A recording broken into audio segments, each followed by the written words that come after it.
What are non-fungible tokens, NFTs?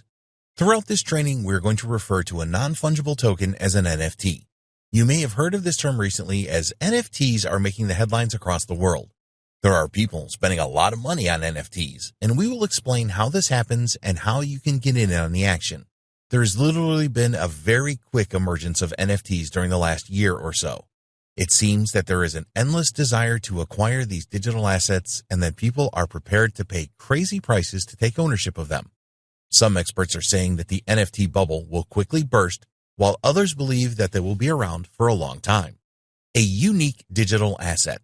An NFT is a unique digital asset that is a representation of an object in the real world. One of the most common types of NFT is digital art. But NFTs are not limited to this. People buy and sell NFTs online, and they usually use cryptocurrency like Ethereum or Bitcoin to do this. NFTs have actually been around for 7 years now. Since 2007, people have spent over $170 million US on the purchase of NFTs. When we say that NFTs are unique, this is not always the case. It is possible to have a limited run of the same NFT. Each of these will have its own digital code, which is where the uniqueness comes in. An NFT is a unique digital asset that cannot be directly replaced with another asset. This explains the non-fungible aspect of its name.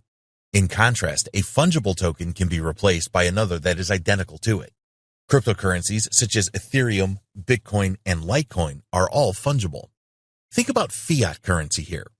$1 bills all have unique serial numbers on them, but it is easy to replace a $1 bill with another $1 bill. You cannot copy an NFT. Most digital files can be copied and are not unique. NFTs are associated with blockchain. You will usually see an NFT associated with blockchain technology. The vast majority of NFTs are available through the blockchain network that supports the Ethereum cryptocurrency. This is because the Ether is the most traded of all the cryptocurrencies.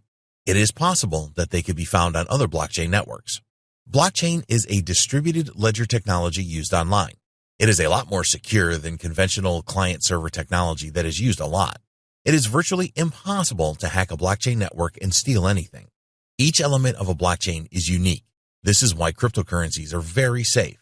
There are unique identifiers in each chain, and all of the chains are linked together.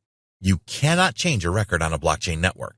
Once you are designated the owner of something, it stays that way until you decide to pass on the ownership. There are public and private encryption keys used in blockchain. Unless you have the private key of the owner of an asset, there is no way that you can take it from them. Blockchain is now being deployed in many different industries, such as finance, as it is so secure. NFTs are not cryptocurrencies.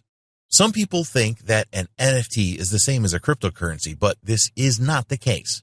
If you want to invest in cryptocurrencies, you can purchase several of them. You cannot do this with NFTs. Cryptocurrencies are fungible assets. It is possible to hold more than one unit of Ether, for example. The reason that people make this wrong assumption is probably because cryptocurrencies and NFTs require blockchain technology. But this is where the similarity ends. Although each Bitcoin has unique characteristics, you can certainly own more than one of them. NFTs are not just about art. An NFT is minted or created from digital objects that can represent either tangible or intangible objects. There's been a lot of media coverage about NFT art selling for very high prices recently, but there are other things that an NFT can be other than art, including images such as GIFs and JPGs, videos and video clips, virtual avatars, skins for video games, collectibles, designer items like sneakers, music, real estate. Even a tweet on the Twitter network can be an NFT.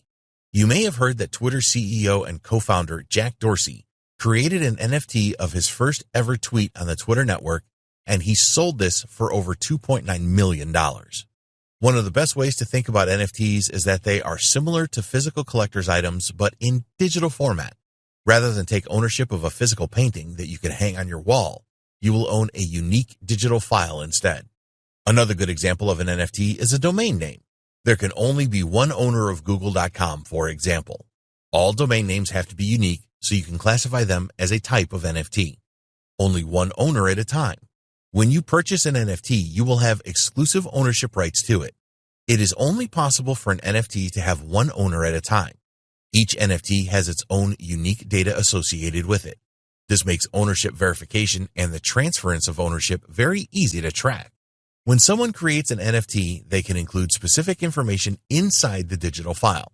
For example, if you are an artist and have created an NFT for a piece of your work, you can add your signature to the NFT digitally using the associated metadata. NFTs can be very valuable. We've already mentioned Jack Dorsey selling his first Twitter tweet as an NFT for a staggering $2.9 million. He is not alone. There's a famous digital artist called Mike Winkelmann, also known as Beeple, who made a composite of 5,000 of his daily drawings.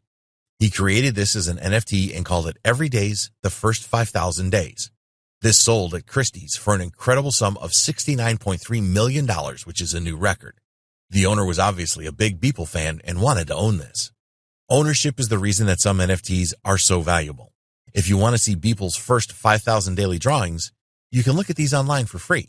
So why would you want to spend millions buying this? The simple reason is that there can only be one owner of this NFT. In the next video, we will discuss how NFTs work.